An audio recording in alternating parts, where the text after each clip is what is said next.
Okay. I think we are live. Let me just check on Finance Live. Okay, we are. Awesome. Oh, wow. The chat is Lit. already popping in.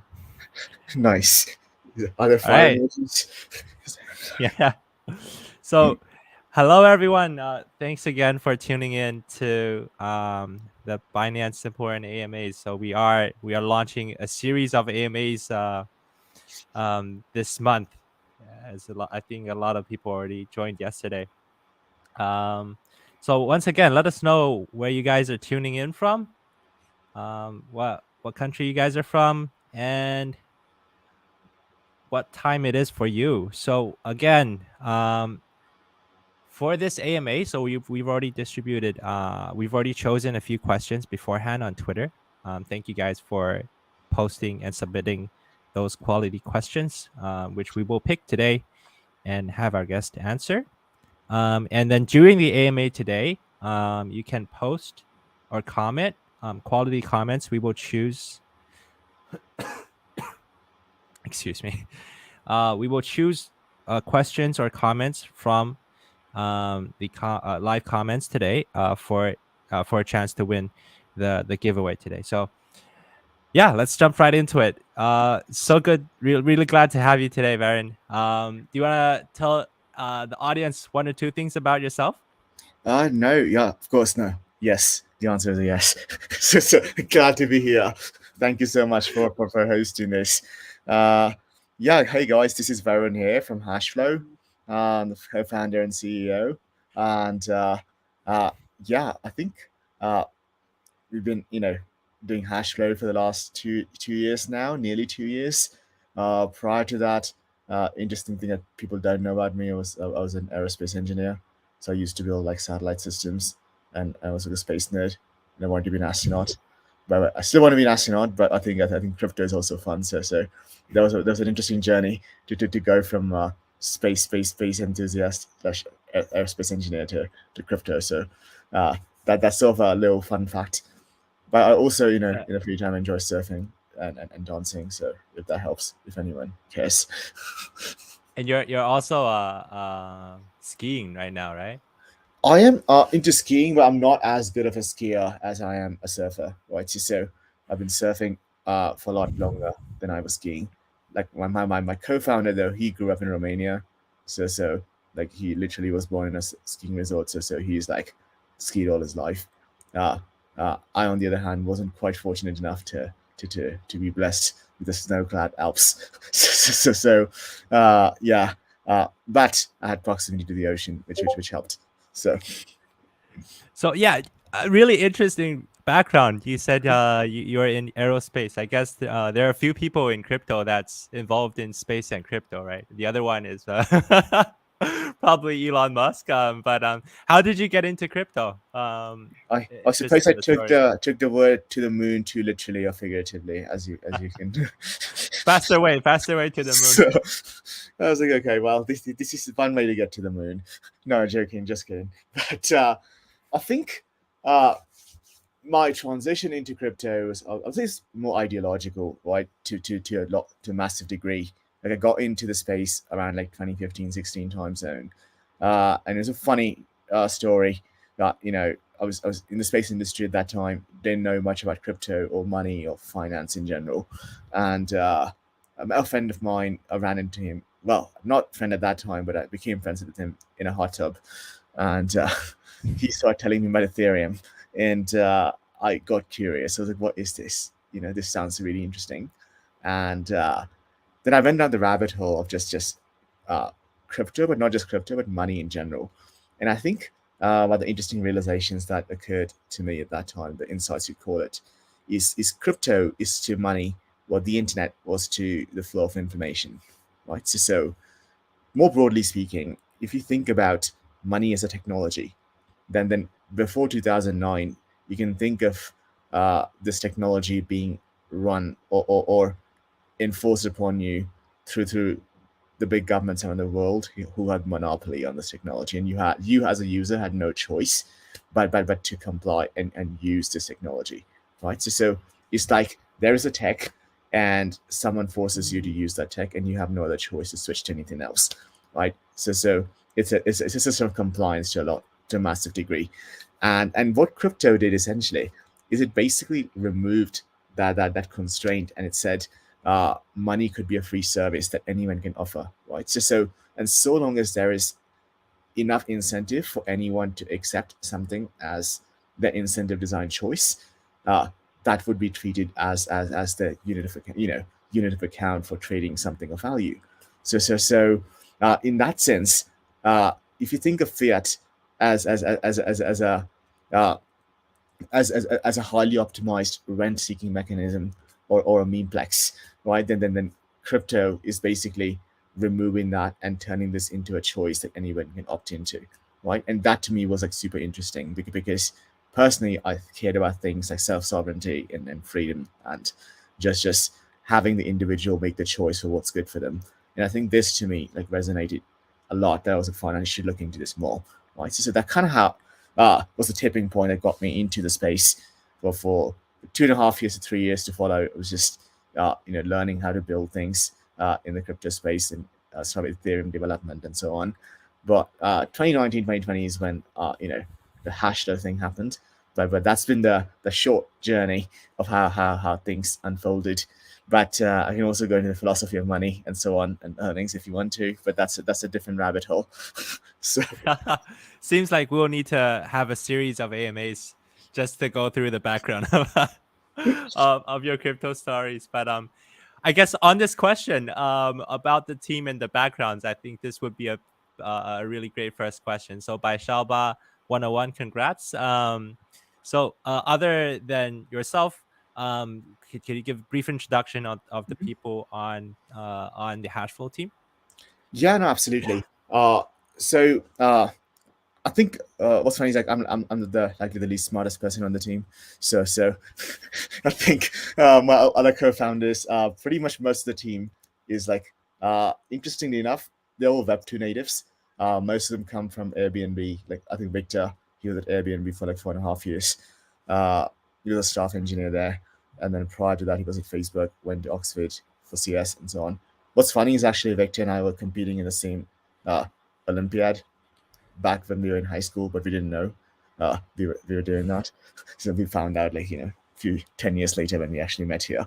So a bunch of other team members are like looking from Facebook and Pinterest and such. So basically,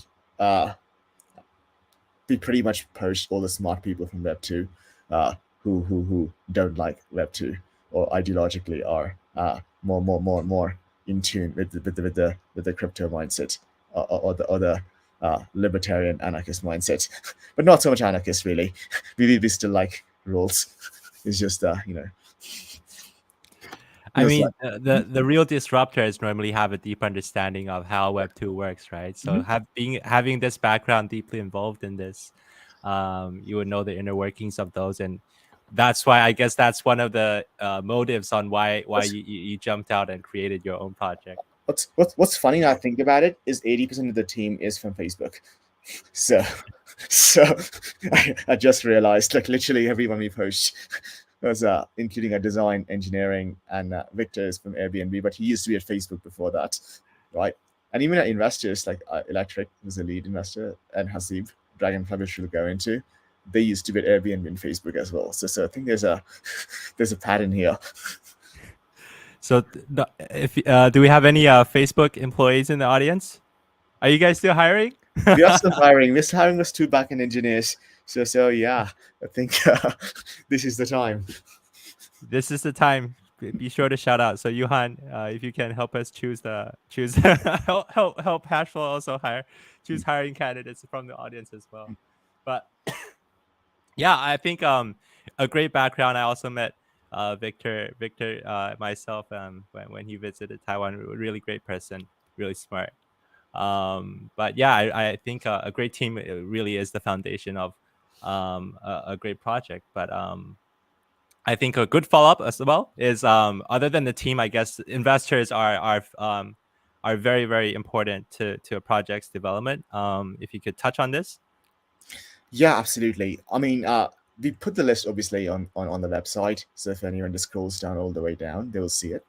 But we've done like 3 private rounds in the past, uh, and the big investors are like Electric Capital, and then Dragonfly, and then Jump Trading, and then there's also Balaji Srinivasan, for people who know, and then there's some other angels like Melton and Jason Choi, and then Wintermute Trading, GSR. So there's a massive list, right? But I think these are some of the notables who've been like actively involved with the development. But especially like shout out to Hasib and Abichol and Ken. And they've been like really hands on since day one. So I think they've it almost feels like they're a part of the team to the massive degree. Yeah, and really big names Mhm. in the crypto industry. Sorry. But yeah, okay. So moving on to the next question, I guess we can move on to the project itself. So could you give like a brief intro to Hashflow, what it is, for people that don't know, Yeah. and how does it work? No, all right, the fun stuff. No. The TLDR is like the forward definition is Hashflow is a decentralized exchange protocol, right? So now, uh, double clicking on that, what does it actually, what's the underlying mechanism? What makes it interesting, or how does it work? It's more specifically a DeFi native RFQ system that connects market makers and takers via off-chain RFQ system, right? So And RFQ is request for, request for yeah. quote. So to expand on that, what's going on is if you're a trader, if you're a user, you go and you enter, you want to buy 10 ETH for, like, let's say you want to buy 10 ETH, then that quote, that request would be sent to all these market makers, and they'll respond to that via WebSocket APIs that they're running. They'll respond to that with select, fine, I'll sell you 10 ETH for like $10,000. And what they'll also do when they respond to that is they'll cryptographically sign that quote. Uh, as a result, once you have the quote, then you as a user, you're like, oh, this is a good price, let me lock it in. Then you hit the trade, and then the swap will happen at the smart contract level. And what the smart contract will also do is it will check to see the quote was in fact signed by the party that issued the quote, in which case this is the market maker. And if that security check passes, then the swap will happen between the user's wallet and the market maker, right? And what's the point of doing this? It's the architecture. I think we talked about the benefits, but really what's going on is it actually makes the user experience far better in terms of having their quotes protected from any kind of front running or sandwich attacks and so on.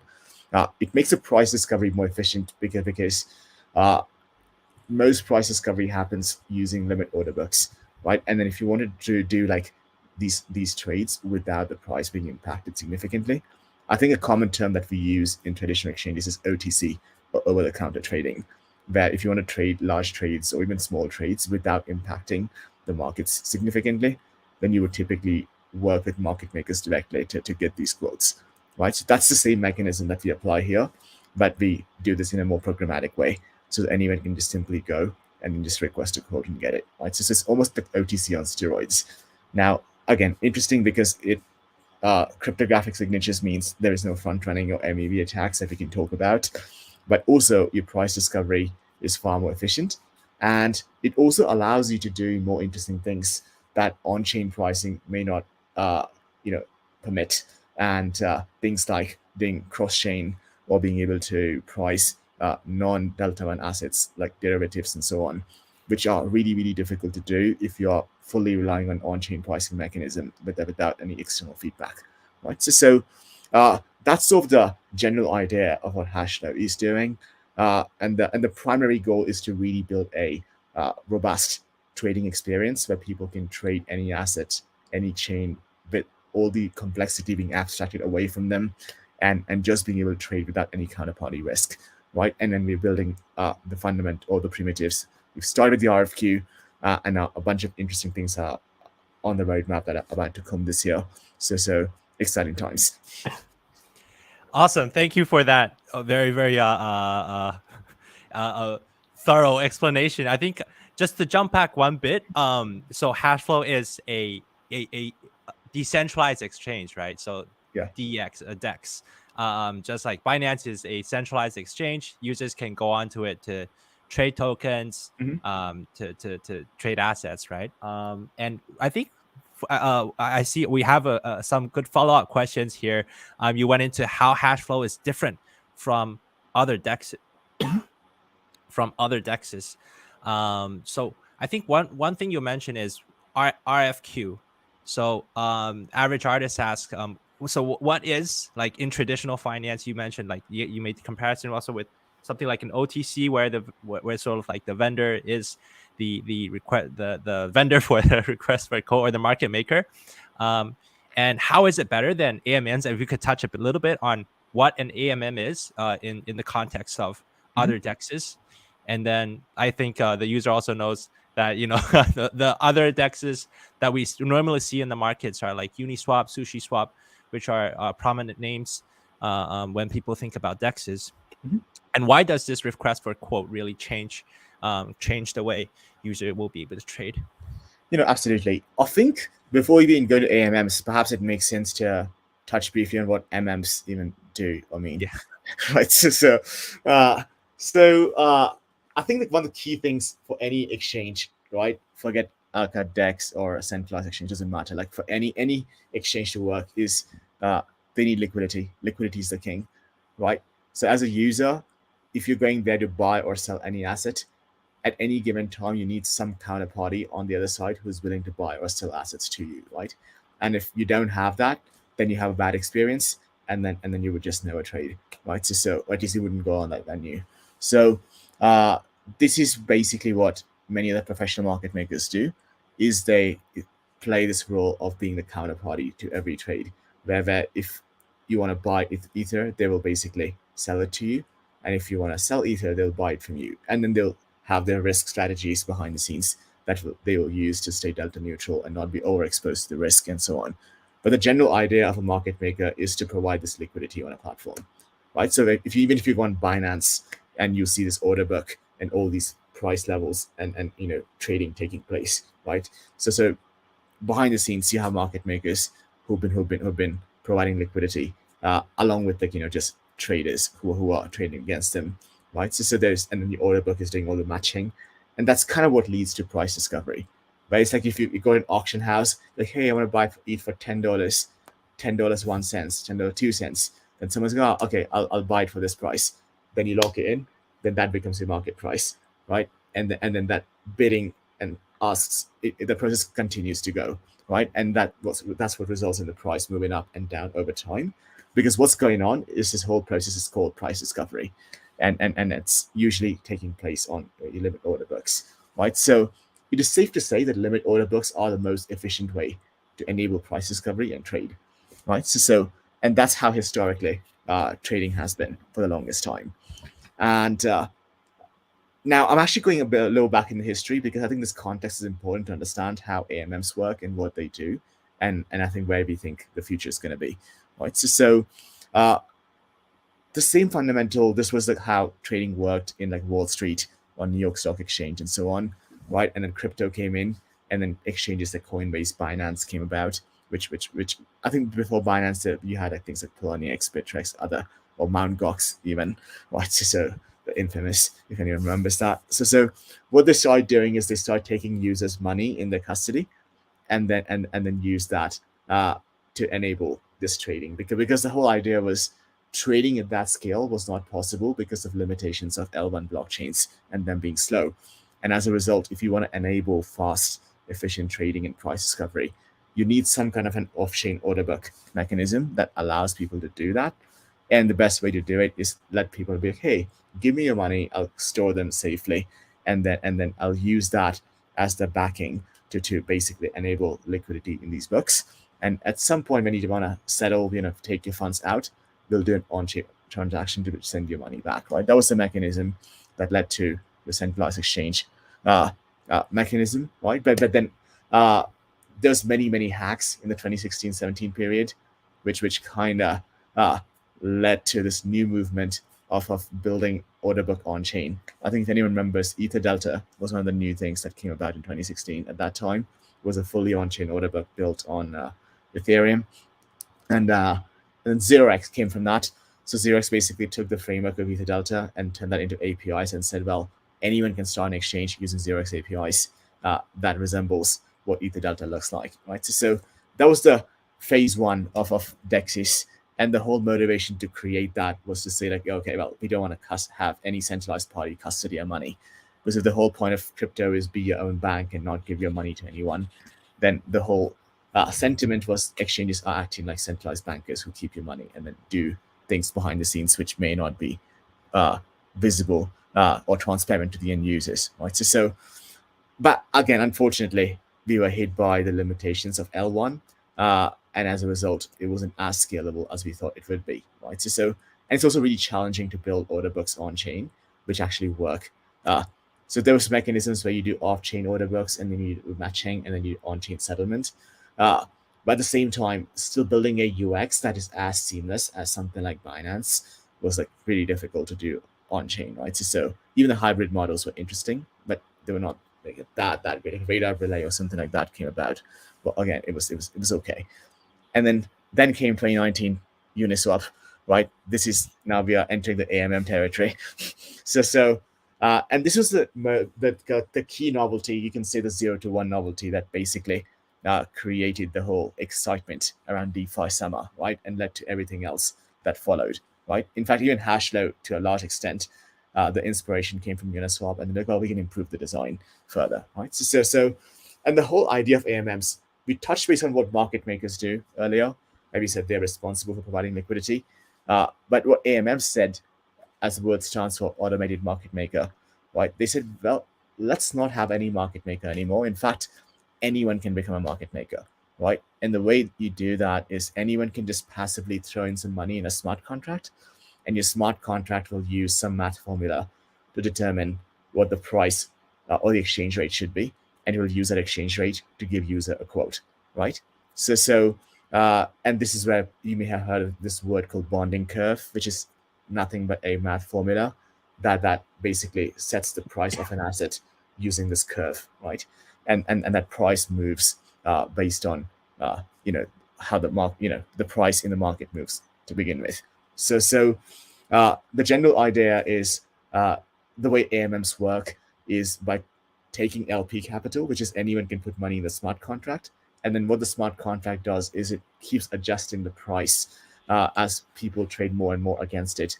And it adjusts this price in such a way that creates arbitrage opportunities for any trader to trade against this to bring the price back to what is the market price. So you have your market price or price that is being discovered on Binance, for example, on the order books. And as a trader, you can use that as a price reference and then trade against the AMM until there's no more arbitrage opportunity remaining to begin with.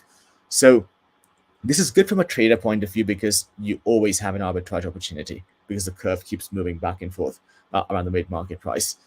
It is, however, pretty bad for the LP who's parking capital there because you're basically doing a bad trade where someone is trading for their benefit at your expense if you're leaving capital in the pools, right? And not to mention, this is where more interesting attack vectors emerge.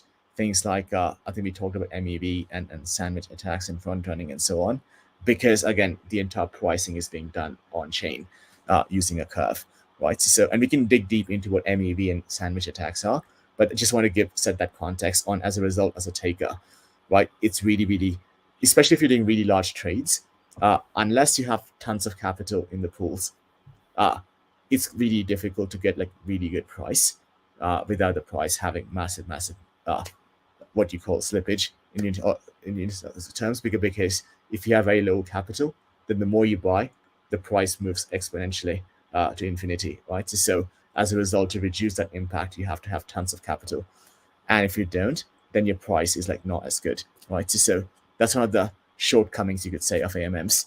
And you will notice that most of the time, most of the trade volume on AMMs is still concentrated in stable coins or like ETH and USDC because they have billions in TVL in the pools. But the moment you drift away from that and you look at long tail or anything in the top 20 and 30 assets, most of the volume is still on Binance, primarily because the AMM rates are pretty bad.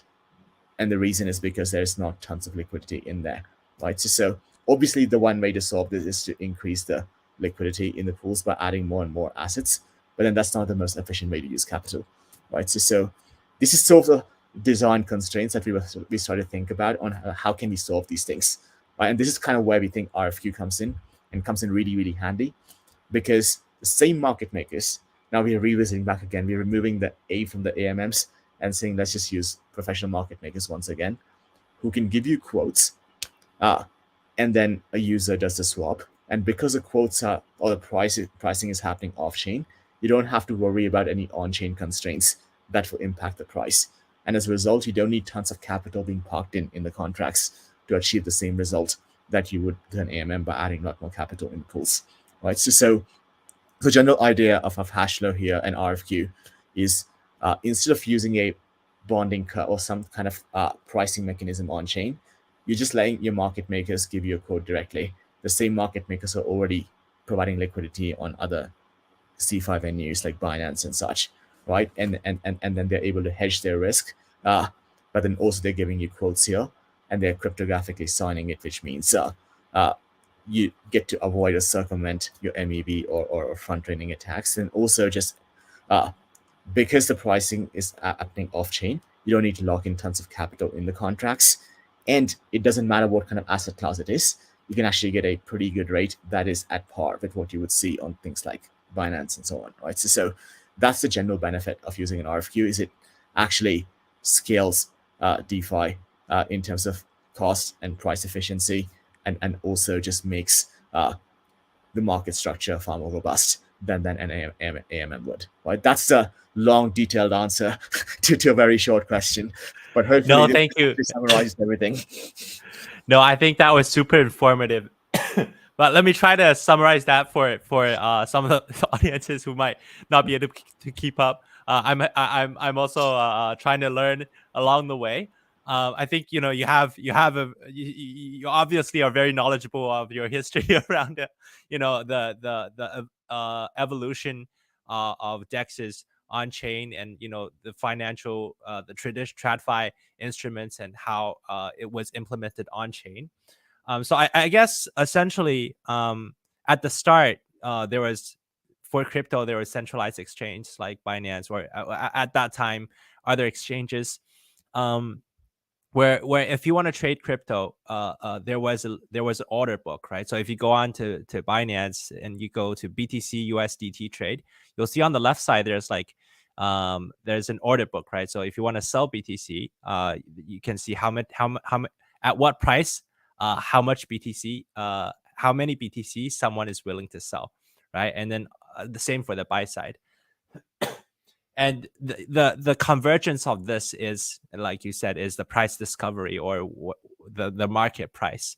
However, for a lot of these markets, the liquidity is not enough. So people, like, if I want to buy a larger sum of BTC, for example, and the people that are willing to sell BTC isn't enough, then I'd have to go up the list, where I will have to find higher prices for BTC in order to get that amount that I want. So moving from this centralized exchanges, but I mean, this is a more the centralized exchange model is more of a I forgot the word in English, but it's a mature model. But then moving that, oh, sorry, I think I was muted. Moving that to on chain, then there was the AMMs in. Am I getting muted? No, I think it's me who muted myself and unmuted. Oh, okay. No, I I saw my microphone got muted. So they're moving on chain because, like you said, there were some problems with hybrid models where users were concerned with the traditional centralized exchanges, where they don't want their tokens or assets to be custodied by a third party, right? So like the ethos of crypto is to have, and also like our CZ is also a big proponent of DeFi. So moving on chain, the how we can achieve a trading platform on chain. So Uniswap came out with the AMM, where everybody they could become AMMs by, for example, for BTC. Let's say it's a ETH USDT pool. Then if I am a user, I can put ETH and then put USDT and then put them together into an LP and then provide to that liquidity pool, where people could trade against that, and then I can earn fees from those. Now, I did have a small question here. So you mentioned that when users trade, or when users like there's a large buy pressure and then there's a market price divergence from other markets, that's when arbitrageurs come in, right? And I think you mentioned, I'm not sure if I got this right, but you mentioned that in this trading at the expense of the LPs. So I guess in one aspect for the LPs, they're earning money from the fees, right? So the larger the trading volume, they are earning fees. So from that aspect, yes. But then that in the aspect of, because of the price divergence, they're sort of losing potential value they could get from other markets. Is that what you were referring to? So basically, think of your AMM as this smart contract that basically trades on your behalf, right? So what you're doing is you're giving your money to the smart contract and telling your smart contract, hey, go and make money for me. Go and use this capital, put this capital to use, and use this to provide liquidity. Because this interesting thing, oftentimes people confuse putting assets to liquidity, but there's a little more to it. Right? There's a nuance there. There's inventory, and then there's liquidity. Right? Liquidity is when there is an open buy or sell order. But if there is no open buy or sell, then it's just empty capital sitting there, which is like inventory, right? Like it's not really being used for anything. So it's kind of like if you ever use Airbnb or anything else, or Craigslist. If you go and you see housing listings, if no one is listing a house to rent, then there is no liquidity on Airbnb, right? It's just a bunch of people with accounts. That really doesn't move the needle. So you actually need not just people with accounts, but you also need them to list their houses, and not just register them, but also say they're willing to lease their rooms, things like that, right? So that's the same analogy you can apply to liquidity in this sense. So what's going on is if you put money in the smart contracts, that's step one. But then your smart contract needs to use that to basically start giving quotes to people, right? And the underlying mechanism of how your smart contract issues quote is basically by creating arbitrage opportunity for a person to come and trade, right?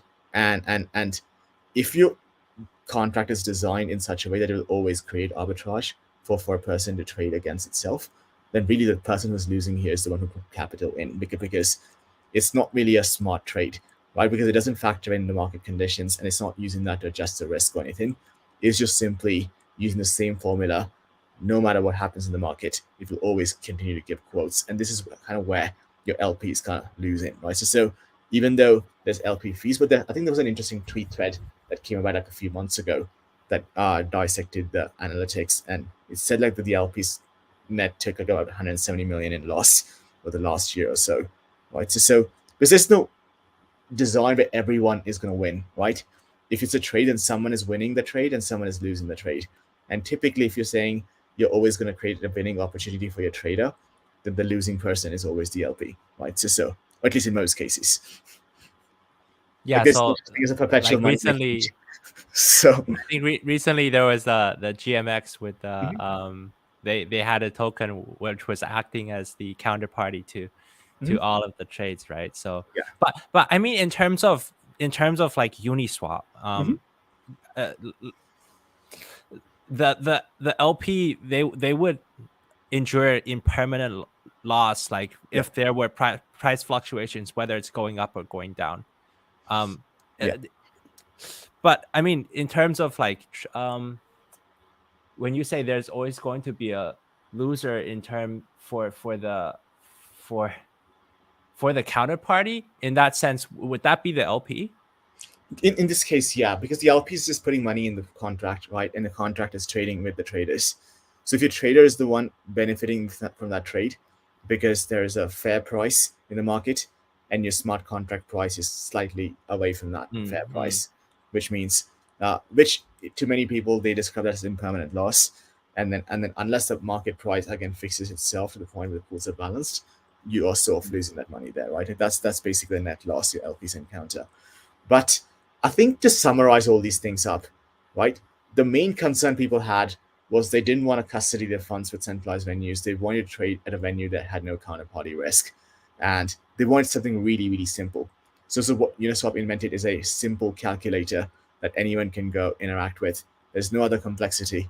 They'll ask for a quote, they'll always get a quote, right? And what Hashflow did is it took the same design constraints, but it made it better by basically enabling better price discovery, which means better prices for the end users, and their trades are always protected.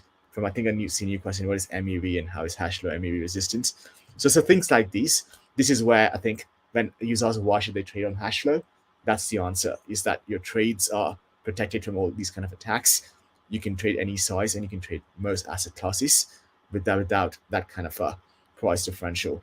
And since we're already here, you can actually go and maybe try a ApeCoin USDC trade and see the price difference between like an AMM versus Hashflow, and you right away see how that quote because it was used it was pricing in RFQ as opposed to proprietary inventory in a smart contract. You can see how much delta there is, right? So I would say if you're already here, you can go to app.hashflow and try out like a APUSDC trade or something like that, and then see what happens.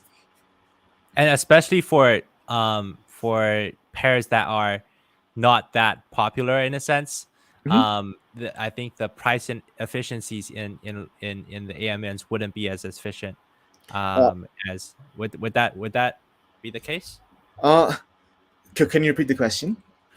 I was wondering if these price inefficiencies were more evident in trading pairs or trading pairs that were less popular or with less LPs, right? In these traditional AMMs, Mm-hmm. whereas with Hashflow there is a MM or like the RFQ where the market maker provides the request for code, so that That's the price discovery would be better, um, that especially for the smaller pairs, That is correct. essentially. Because in a sense, you're basically going to the same people who are responsible for price discovery to basically do this, right?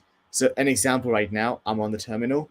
If you're trying to buy like thousand, or if you're trying to sell 1,008 for USDC, our quote is about 5,789 versus uni. It's like basically it's pretty in that sense, like the difference, and then the slippage they're offering is about like 0% in this case because it's like the fixed price, versus that's not quite the case when you go on the other Yeah. venue. So takeaway, just go try it out if you are interested in looking at the different prices between Uniswap, SushiSwap, 1inch. Or even or in Gal. I'm assuming Gal was one of the other popular pairs that launched here, right? And you can look at the liquidity for Galaxy token. Galaxy? Okay. Yeah. So yeah, I think the best way to navigate crypto is to try different applications out, and really see if they're how their user experience is, if the application is working. It's not just about the white papers and and the AMA. So Mm-hmm. yeah, I think if you guys are interested, you can go try it out.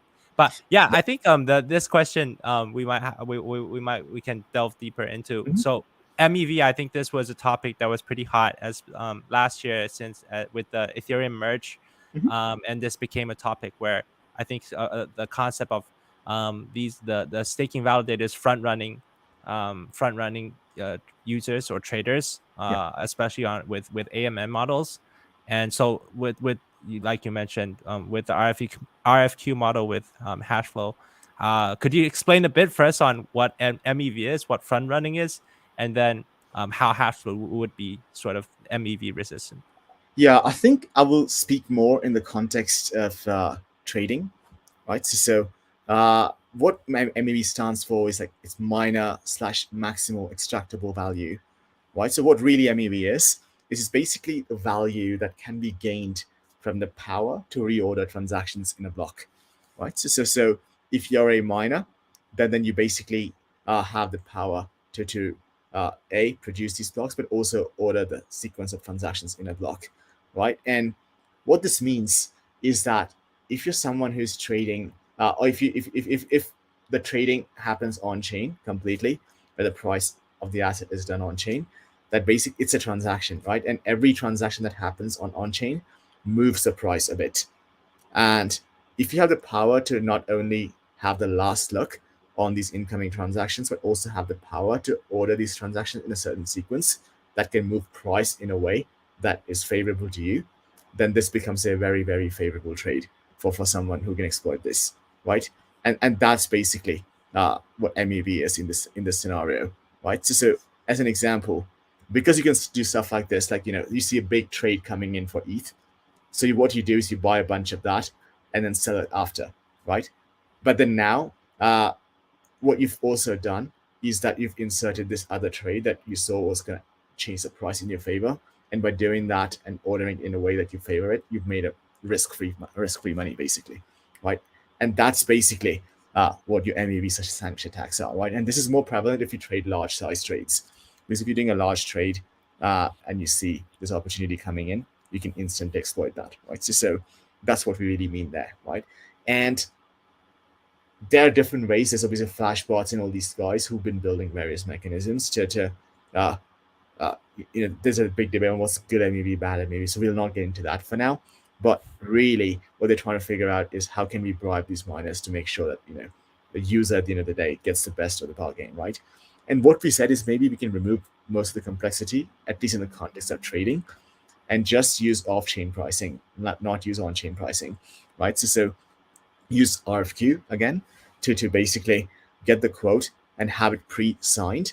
So even if your miner has the power to reorder transactions, or even if they have the last look, they can't really do anything about it because the trade has already been agreed upon and the quote has been signed.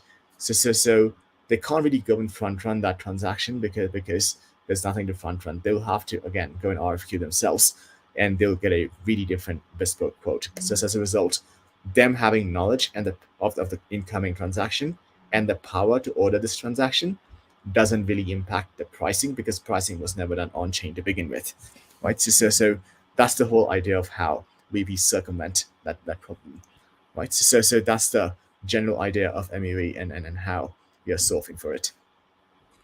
Yeah, and I think you also addressed the. So this is regarding this question. This is also a solution Yeah. to the past question, right? So you mentioned MEV because right now, miners, or in the case of Ethereum, Mhm. validators or nodes, they have the power to reorganize or reorder the transaction. So if they see a transaction come in, they can do a transaction at a cheaper price and then sell a higher price to your transaction, in a sense.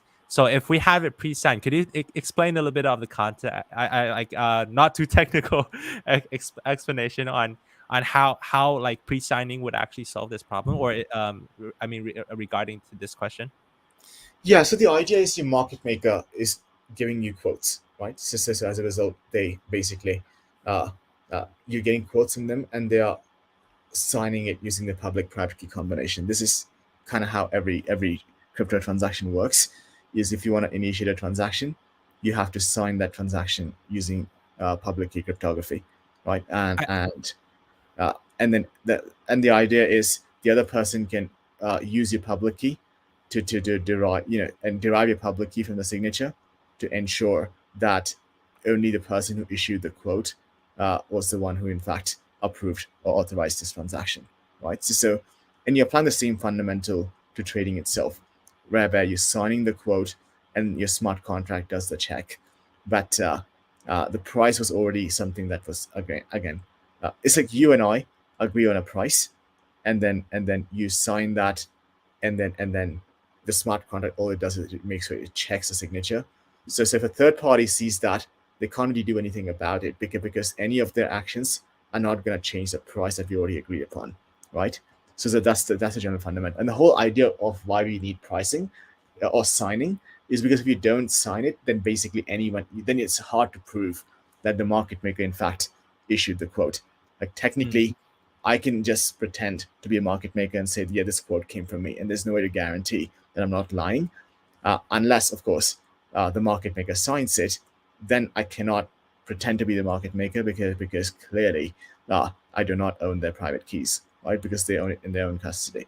So that's the whole reason why you need the signing of the quote. But otherwise, you can just not have signing at all.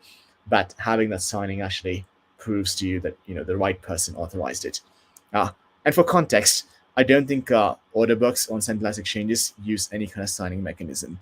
They simply have two parties submit quotes, and then they match them using a matching engine. But because they go through other complex KYC procedure and due diligence and so on, they circumvent that risk in that way, as opposed to the way we are doing it, in which case we are more anonymous, but then we are using cryptographic signatures as a way to sort of have an idea that the person who is giving these quotes is in fact the person who's signing it as well, right? So Yeah, so like the biggest difference here is that in centralized exchange, the settlement is also happening, or is happening off chain, or it's happening, mhm, is processed by the matching engine, yeah, that the whatever the matching engine that mhm, decentralized exchange is using. Whereas Hashflow, it uses the pricing, it gets the pricing off chain, but then mhm, pre-signs it and then sends it on chain for settlement. yeah, And then I think the comparison, important comparison here with traditional AMMs is that, for users that request for a trade, there's the settlement price isn't determined yet, right? So that's why these validators, they will have the opportunity to sort of front run and extract value from these poor traders. no, absolutely. And also the thing to mention is like your centralized venues do not have real time settlement, right? Because your off chain order book does all the matching. But then if you want your funds are not in your private wallet until you go on to withdraw the funds from the exchange. That's the point when you'll check the balance and then you'll use your exchange hot wallet to send funds to the user, right? In this case, both the execution and settlement happens in real time, where once the price is agreed upon, the swap happens right away, and you have funds in your wallet, right? So which is kind of where you avoid like the FTX kind of scenario. But uh, again, there's pros and cons to both designs, right? With centralized limit order book, you achieve price discovery and far more efficiency in terms of how you can trade, and that's probably the best way to trade anyway, right? So and then with AMMs or real time on chain trading or execution, you sort of compromise the latency and efficiency of price discovery, but then you uh, enhance the idea of not having the counterparty risk of some third party, basically managing your funds, right? And that's really what it comes down to.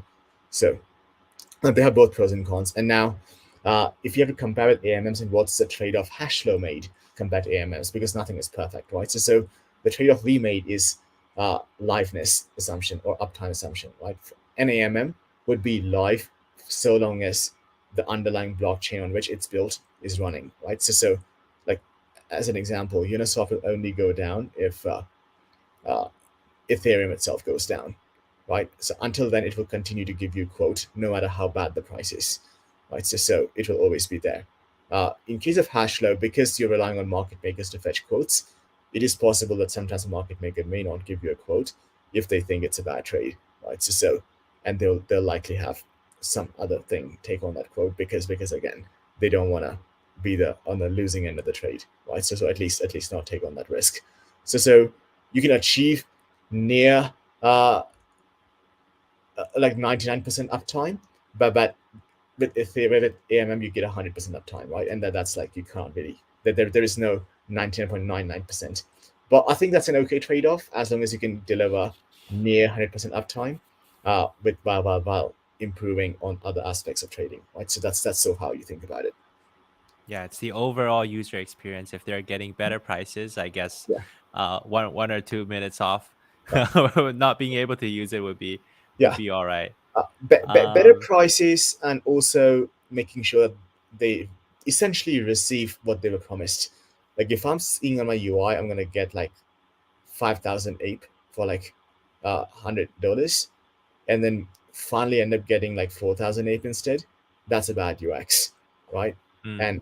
And if this happened because I got front run or MEV attacked, that's like not a good UX. On the other hand, if I see exactly what I receive exactly what I see, that's far more superior UX compared to something like that. Right? So A quick question here. So, for traditional AMMs, if mhm. because I remember they can set the like slippage to like 0.5% or like 0.3% or even up to 1%. Yeah, Even if I set the slippage, if I set the slippage, will it go over the slippage in any case if I it get front would run?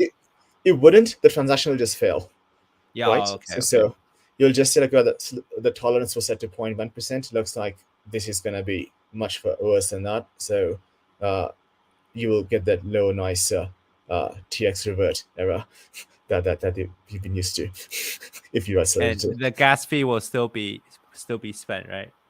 Depends on where you insert the require statement. If your require condition was the first line, then maybe it will not use as much gas. But if you do the check after you performed a bunch of computations, then it'll use more gas to get there. Got it. Got it. So All right, so I think we went through a very very deep dive on the inner workings of how Hashflow can provide a better decentralized exchange experience, DEX trading experience. I guess it's a best of both worlds, right? The pricing of centralized or traditional market makers, and then settlement on chain where yeah, you have full custody that's of. that's beautifully put. Yes.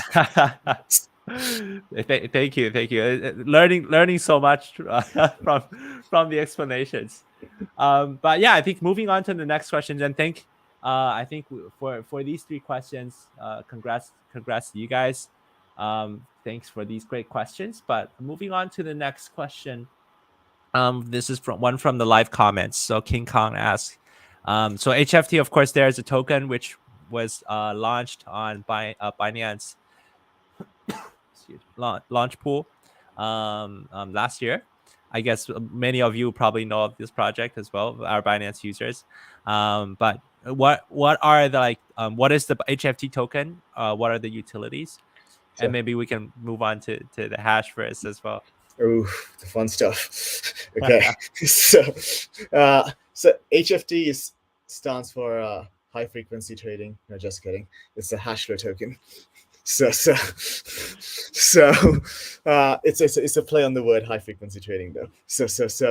Uh, and generally when we launched, it launched as a governance token, right? So the idea is uh, uh, before the token launched, the protocol was very much like the team drove a bunch of the product, and then what we wanted to do was decentralize the protocol and give the community and the users as much power and say in the protocol as they could, right? So and HFT basically allows you to participate and become part of the broader community. But beyond that, we haven't defined uh, of any one specific utility around HFT, and we kept it broad on intention. We wanted to build this with the community and use the feedback over time to define more specific utility around the product as opposed to adding friction to begin with, right? And there have been some interesting ideas around using HFT as a way to incentivize token holders. So maybe adding fees, and once the protocol generates revenue, using some of the fees be given to the token holders, or maybe using the revenue to buy back HFTs and burn and things like that. So these have all been the ideas that have been floated by the community, right? And I think, and if any of those to get implemented, then that becomes a utility, for example, right? So Mm, it's been left open ended on purpose so that we can directly work with the community to figure out what's the right path in terms of we define a use case that doesn't really interrupt the flow or the user experience, but also uh, uh, at the end of the day, makes the experience of being part of the Hashler community better for all the token holders. Right? So that's been the main purpose. But one of the interesting utilities that did come about recently, and I think this will segue into Hashverse, is this HFT follows this VHFT model, or the vote escrowed model, to be more specific, means your voting power or your say in your governance is a function of how much HFT you lock in or you stake and the duration for which you lock it in, right? So if I'm staking, let's say 100 HFT for only 5 days, then I may not have as much influence on the governance, as the same person who's locking in 100 HFT for like 300 days, right? So they'll have far more influence because they have more skin in the game. So it kind of aligns the incentives in that way, where people who actually have influence on the protocol are the ones who also have like long-term skin in the game, right? So and then this translates into Hashverse, where your VHFT power is also used to dictate your avatar, or maybe let's start with Hashverse, where you get into NFTs, and then you have your metaverse avatar as a user, as you and we can go into that as your next set of questions. But that's the general idea of HFT. Is we're starting as a governance token, and we are defining utility based on user feedback as it goes, which makes for a more decentralized way of building token utility as opposed to it coming top down. So our general philosophy is product related decisions could be top down, but token related decisions could be more vote by committee because there's more stakeholders who own that. So I think the two takeaways there is because of the vote escrow, you can stake Mm-hmm. the HFT, Yeah. and then you earn sort of like governing rights in returns, and then you can change. There are a lot of like you mentioned, proposals going on, including a fee switch, but that also hints that right now Hashflow is commissionless, right? Zero commission. At the moment, yes. Yeah. And this is, I mean, this has been a debate on a lot of dexes as well, on whether to the fee switch problem, right? And then sorry, do you want to add something here? Yeah. No, no. Actually, I'll let you finish your sentence first, and then maybe because you might say exactly what I'm about to say. So go on. No. The second part was just so the first part is staking, Mhm. and then the second part is governance. So I just wanted to sort of summarize the main purposes of HFT. Go ahead. Yeah, no, absolutely. I was just going to add on the fee debate. I mean, at the end of the day, I mean, you need revenue, right? As anything, otherwise it doesn't. It's not a sustainable business to begin with, right? And I think so. It makes sense to have revenue. The question then becomes again, if many of the people here are like HFT holders, this is actually good for them to think about as well as they go. Because the good way, a good rationale here is we can add revenue, but then again, you also want the quotes to be competitive, right? So otherwise you'll lose on that. So where how do you kind of adjust that where you're offering good quotes which are competitive, but also you're able to generate revenue? That's sort of the framework you should be using to dictate how we should determine the fee params and so on. And usually things like stable coins, where mostly people expect them to be one-to-one, it's hard to charge any fees, especially when you have things like Curve, which basically don't charge, which are like offering like one web spread. It's really hard to add anything more on top and make any money. So yes, you can have lots of volume, but you may not make any money on that pair because literally there's no room to make any more money.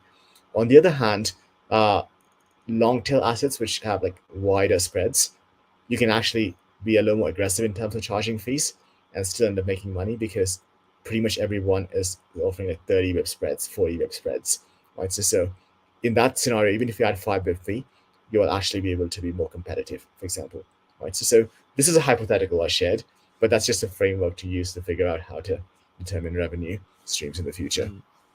So for competitive trading pairs, where even if you add a commission, you might still be very competitive. I think those would be a good places to start.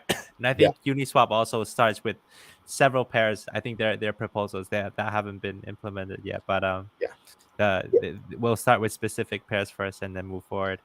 Yeah. I mean, you need to think, right? But in order to be competitive against Curve, they basically reduce their stablecoin pool fees to like pretty much like 1 bip, right? So, and then for long tail, you'll still see like 30 bips, or even like 1% fee on some of them, right? So, which again, they're like, well, if this is the asset pair that's only available on Uniswap, no one else is offering it, then might as well charge 1% fee, right? So on the other hand, if this is a thing everyone is offering and the fee is like literally 1 bips, then sure, you can drive more volume in that pair because it's a popular pair, but you wouldn't be making any revenue on that because again, if you decide to increase the fee, then you'll lose on the volume to your competitor. So that's something to think about, right? So Okay. Moving on to the next question. I guess we were building this up for some time now. So could you shed some light on what Hashverse is? Yes. So Hashverse is a playful name for the governance that we Hashverse governance, right? But there is a bit more to it. So historically speaking, I think it's been like the last year and the year before. There's been a bunch of DAO ideas that came about, and the general idea of DAO has been a group of people with common interests, and they are basically a crude way of putting DAO. Obviously, many may disagree with this. Is it's a decentralized VC fund, right? So where a bunch of people are putting in money, and they're basically investing that money into things that they like, right? But then it's managed by a decentralized set of stakeholders without the formal organization that the way your traditional VC runs, right? And then there was more interesting ideas around how the DAO should work, and there's been a bunch of interesting proposals came about the last year and so on. But generally speaking, I think the way we wanted to do with DAO is build a more interactive, gamified experience that makes participation in DAOs more fun. Like we wanted it to be more than figuring out how to spend money, right? And more than just voting on one or two proposals that may not even be relevant to me, right? So like sure, I can vote on changing this parameter to optimize for this particular yield on a certain pair, but that may not be something that everyone can participate in because they may not even understand what that means to begin with. So how do you build a more inclusive community where anyone with any skill set can participate and be part of the broader community, and be a active citizen in the guild, right? And I think gamification is a great way to achieve that. And I think one of the things NFTs did the last year and a half, is they proved that you can actually build very strong communities with like a common bond by simply using JPEGs, right? And when people make fun of monkey pics, I'm like, yeah, well, there's just a lot more than that. Like, it's not just a monkey pic; it's a monkey pic that everyone loves, and because that's a monkey pic that everyone loves and shares the same sentiment around it, it actually brings them together. And because it brings them together, it basically forms a much stronger community, right? So you can actually apply these NFTs to kind of gamify this entire experience, and use that to incentivize more activity that goes far beyond just voting or figuring out how to spend the DAO treasury, right? So the idea behind Hashverse is to create or foster such a community, right? So what it's going to look like is we already started pre-staking, where people are already staking. There are like 7 million in HFTs already being staked for people to participate in the DAO or in the Hashverse. But users are going to mint their avatar, which is going to represent their character in the Hashverse metaverse, and they'll be able to complete various quests, which may relate to trading competitions, which may relate to creation of memes, creating artwork, or just building the community, right? And the more you contribute, the more you earn over time. And then your avatar evolves to earn like new NFT items that you can use and apply within the gamified RP experience to basically again. So you can do all these fun things, and I think this whole set of it's gonna feel like World of Warcraft or Assassin's Creed in a way, but at the same time you're basically again doing all these things to improve the product, but then bringing in new people into to use the product and drive revenue, but also creating this community where people can partake and be a part of that broader community together, right? And everyone with any kind of skill set can be part of that. You don't have to be a trader, or you don't have to be someone who understands smart contracts, or how to move money to be part of this ecosystem, right? That's the whole motivation behind how do we make this cast a wider net where everyone can be part of it. That's the general idea of Hashverse. So I think this also answers the question: what makes Hashverse unique in the Web3 world? that Yeah, so I think just some comments from my personal perspective. So I think a lot of these governance tokens, or these governance token holders, as you can see like a lot of the on-chain analytics, right? Most of the uh, like governance tokens aren't actually actively engaging in proposals, engaging a lot of like maybe some people are more speculative towards these governance tokens, so uh, but the other side is that it's actually quite hard to get actually involved in these governance proposals. You need to have a deep knowledge of, economics or of the product itself, of technical knowledge, or understand deeply about whether technically or economically about a certain product. So if there is like a gamified element, I guess this would really draw in more, like you mentioned. I think the fusion here between involving the NFT and how creating sort of like a metaverse or a metaverse of DAO is really a very innovative way. I'm not sure if that. So generally, if you think about it, the strongest communities that exist on the internet are gaming communities, right? What that tells you is one way to build community that is like really strong is through gaming or gamification, right? And there is lots of elements and traits in a DAO that can be gamified if you leverage NFTs in the right way, and you can build such an experience, right? And it doesn't have to be either or. It can again directly impact your general product, because crypto is not just, because when you're starting a crypto company, you're not just starting a company, you're basically starting a nation. You're creating, you have a product, then you have a community that is behind that, then you create this cult where people actually feel this ownership and want to be part, feel like they're part of everything that's happening, right? So, and the way you foster that, I think gaming is one way to, or one way to achieve that, right? That's so how we've been thinking about the problem. Yeah, so a great follow-up question. This is also from one of the live comments. Takwa 18. Sorry if I pronounced it wrong. The use cases of the HFT NFT and passes. I will give a little more alpha on this one than I have in the past. So, if people have gone on the Hashverse dashboard, uh, they will see something called, it should say on your app, it says XP, right? So and we'll dive more deep into what that would look like. But the idea is a bunch of the NFTs we issued in the past will directly relate to how you can bootstrap some of the XP, right? So that's something we'll be announcing soon on what the metrics will look like.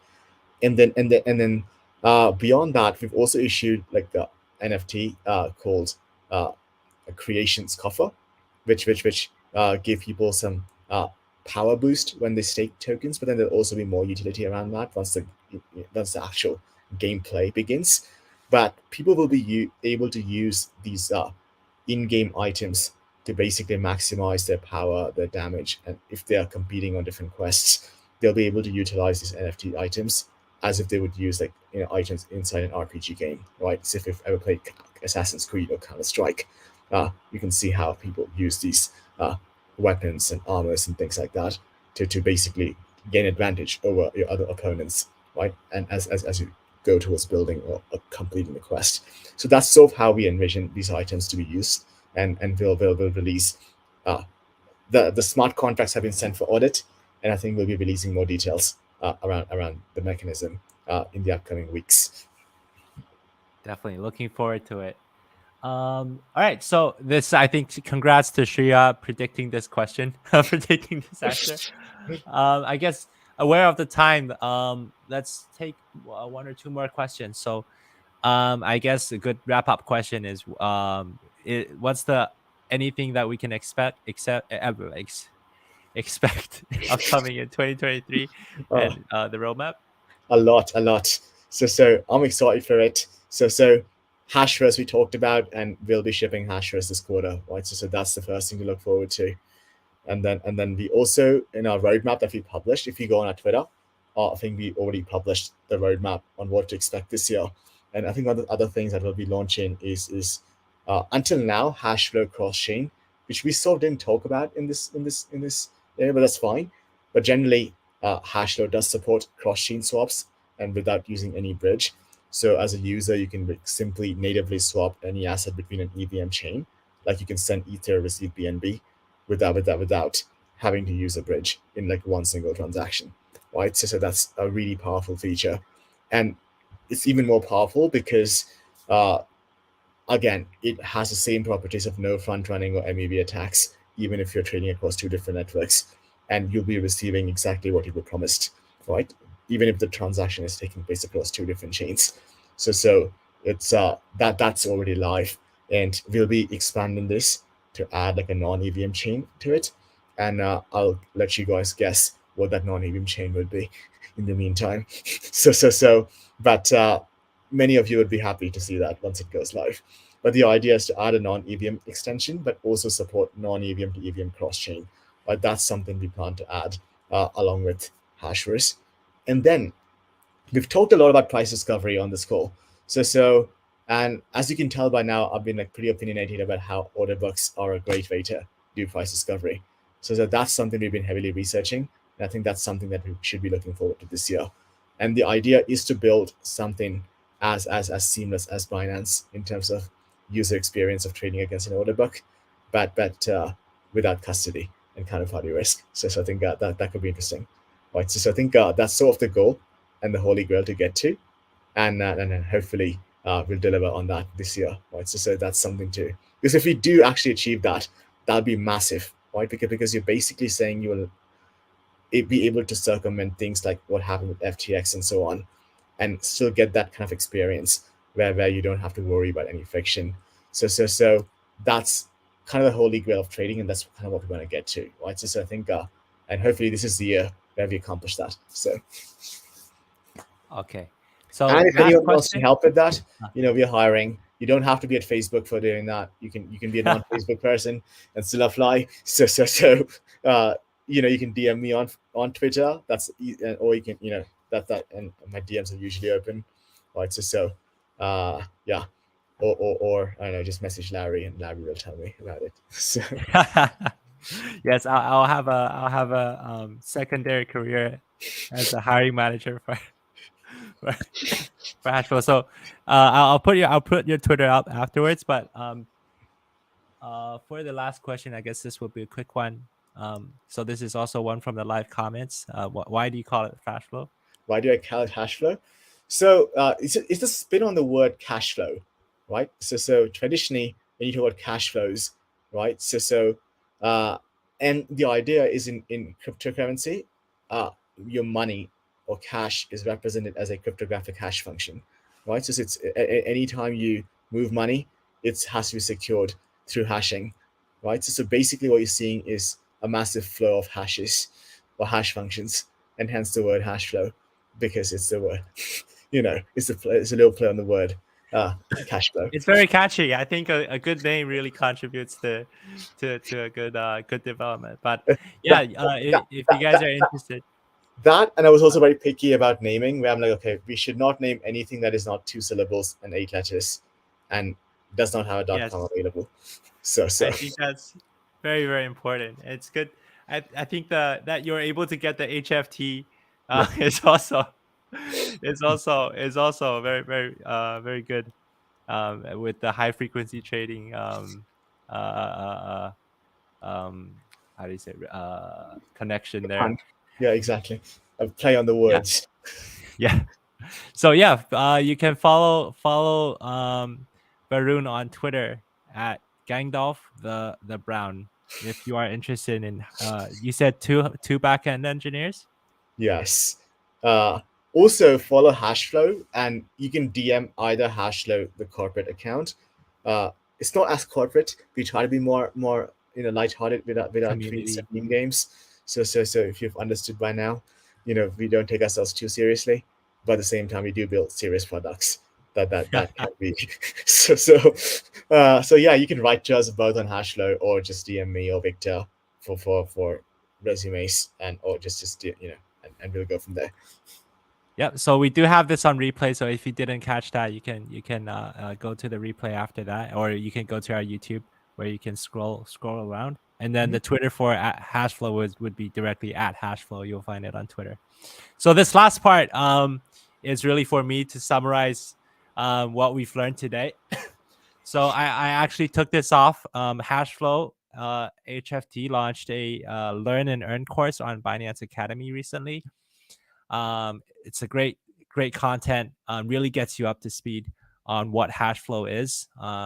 And for whether you're a beginner in crypto, explains a lot of these technical terms in very simplified ways. So yeah, so I'll go through these slides. Veron, feel free to jump in whenever if you think of something that you want to add additional notes to, or correct me if I'm wrong. But I hope you have paid attention, because we do have a prize quiz at the end. It's same as yesterday. We will provide a QR code, and then you'll scan those QR codes. You do have to get all of the questions correct, so pay close attention. I hope after yesterday, you know that the PPT is very, very highly correlated to the questions asked in the prize quiz. So let's get started. So I think first, I think the most important thing, the biggest takeaway today is what is actually Hashflow. It is a DEX, right? It's a decentralized exchange, decentralized trading protocol, and which focuses on interoperability. Like Veron has also said, we will also get cross chain trading, and then zero slippage because of its RFQ, and then MEV protected trades because of the same infrastructure. And some metrics on Hashflow: 11 billion in total trading volume. This is up to date, right, Veron? You're muted, but I would assume so. Yeah, it's I was just gonna say 12 billion now, not 11, but Oh, yes. okay. So Thank you. But getting updated billions by the second, but yeah. So I would have to. This was taken off of the course. So if you go to the course, we'll see if we can update that figure as well. But yeah, launched in 2 years ago. I one and a half years ago. And already 11 billion in trading volume and a lot of unique users. So how does it work as a DEX? How is it different from other AMMs? I see a lot of questions regarding this today, and Veron has gave very, very detailed responses, detailed answers on these. But essentially, the background on DEXs is the common DEXs out there uses automated market makers, where everybody can become like liquidity providers, but there are trade-offs where liquidity isn't that efficient, and for traders it might not be as good, because first your trades could be front run by the validators, and the liquidity might not be as good as traditional like centralized exchanges like Binance, right? So how Hashflow solves this is by connecting the liquidity off chain and then providing the settlement on chain. And you can like you don't need to create an account, right? Just like a lot of DEXs, you just need to simply connect your wallet. There's no tedious account creation involved. And right now, currently there's no commission for the trades, but going forward, if you are involved in Hashflow governance, this is something that you can think of. And regarding the mechanisms, which we've had repeated again and again today, Hashflow uses a request for quote. I guess many people that's not from the finance industry, you can just Google this and look at like what's OTCs, what are market makers, what are automated market makers. I think these are some of the basic concepts you have to have when going into crypto. So the request for quote model gets quotes from market makers, so you get the liquidity or the benefits of the centralized exchanges, but also have the benefits of on-chain of an on-chain DEX where you have full custody of your assets, but also you enjoy zero slippage and MEV protection. Yeah, so the takeaway here is settlement on-chain and pricing off-chain, or liquidity, off-chain liquidity. And then we touched on a lot of users asked, there is the HFT token, which stands for Hashflow, not high frequency trading. And HFT is used for staking. You can stake HFT. We also Simple Earn is the product that is hosting today's AMA. You can also subscribe your HFT to Simple Earn for flexible savings, for flexible returns. And then for the Hashflow, Hashverse is a gamified DAO where I think one of the only a gamified DAO coming from a DEX, because I think DAO governance, like Varun has mentioned, is quite It's not as a fun. Not yet. yes, perfectly put. So, So bringing this into the system, if you hold HFT, you can be actively involved, and not just you don't need to have technical knowledge or have a bachelor's degree in economics to be involved in the governance and the DAO. So really to get the community involved. And regarding the HFT, you get rewards and in-DAO health and staking, which we have mentioned. So again, Simple Earn is the product that we're sponsoring. That's hosting this AMA today. You can go on to our products to earn rewards on your idle tokens, such as HFT. So you can subscribe HFT to flexible products actually, to get passive rewards or passive income on your HFT, and it is principal token protected, a token principal protected. And like I mentioned, Hashflow is launching a learn and earn course, learn and stake course. So if you are a new user, so if you haven't used Simple Earn before, and you go onto the course, you can complete courses for BNB, BUSD. So you can complete courses for all of these. Solana, Hook, HFT, and you'll be able to get these rewards.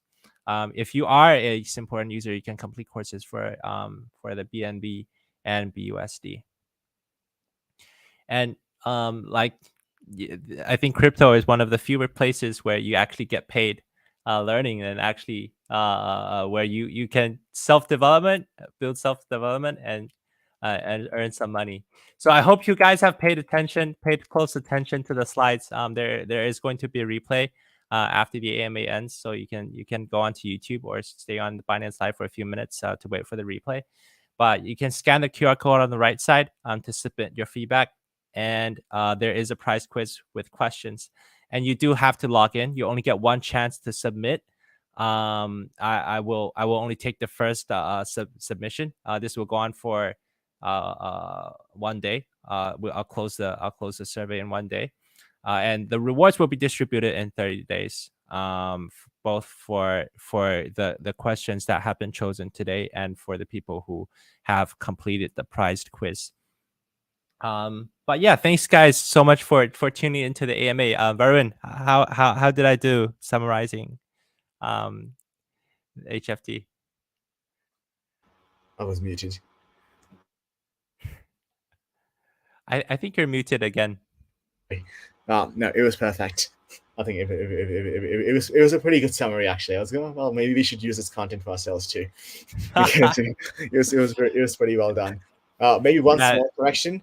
It's not HFT token. It's just HFT, because HFT stands for Hashflow token. Oh, okay. So when you say HFT token, it's a Hashflow token. It's redundant. Yeah. Okay, yes. Got it. Thank you for the correction. It's like in the US when you say chai tea, and I'm like, oh well, it's just chai. There's no chai tea, because chai in Hindi means tea. So. Oh, okay. So. It's the redundancy, but yeah. So it's just Hashflow token. But yeah, the content is available on Binance Academy. You can learn a lot there. I think Binance Academy has a lot of great articles on simplifying crypto and blockchain terminology and contents. But yeah, it's really glad to have you on, Veron. Mm-hmm. Of course. No, thank you for having me. This was fun. I think we can't really spend 2 hours nearly. It was actually yeah, we're 1.5 hours. Yeah, so thank you guys so much for tuning in. Any last comments you want to add? No, I think this will be a just for particularly for all founders and builders who are building, and just stay persistent and don't let the markets and things dictate how don't let external factors bring you down, right? Because this is the time to build, and I think success comes to those who are patient and wait and are persistent, right? So I think I think this is like where the time to build things and make a difference. So keep building. Thank you for those inspirational words. I'll definitely write that down. All right. Thanks, guys. Thanks so much for tuning in. Thanks, Veron. Very, Of very course. informative session today. Really glad to have you on. No, of course. No, thank you so much to Binance team for being super supportive since day one. I think you guys have been phenomenal. So really appreciate that. Thank you. All right. Thanks, guys. Of course.